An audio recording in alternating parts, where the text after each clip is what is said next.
Harvested, burnt, and pounded young unsagkut palay turned to pinipig, known as duramen to the Aguilareños, can be cooked in many ways. These are products that test the passage of time and are made out of passion and love.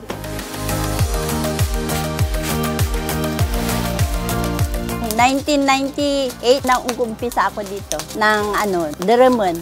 Ito sir, pag taon-taon kami gumagawa, nakakaraos din na pambili ng mga bigas, ulam, ganun. Mga first week ng August, kuminsan mga third week ng August po. Kasi hindi naman sabay na magtanim ang mga tao po sa nagtatanim sa bukid.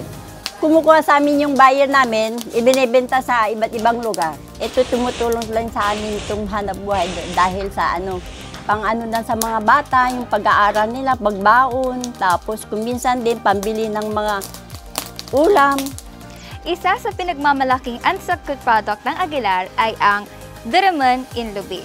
Kung gusto nyo itong matikman, makakabili kayo nito 20 pesos per slice. Pero kung gusto nyo naman yung isang bilao, they have a small bilao for 600 pesos, medium for 800, at yung pinakamalaki ay 1,000.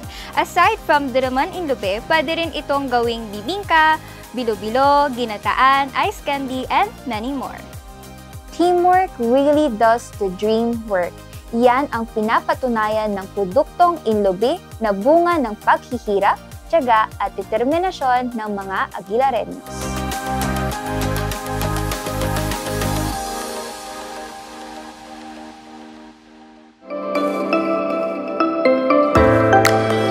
Yung binibinta namin ay bibingkang malagki na may spicy, may bibingkang tapong at saka yung palitaw.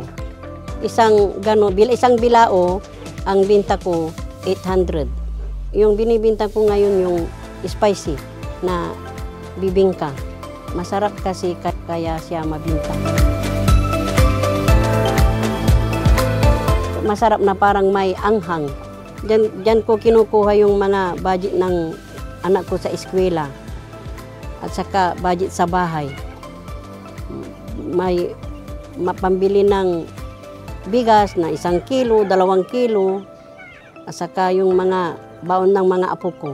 Nanalo ako ng Best Native Spicy Bibingka.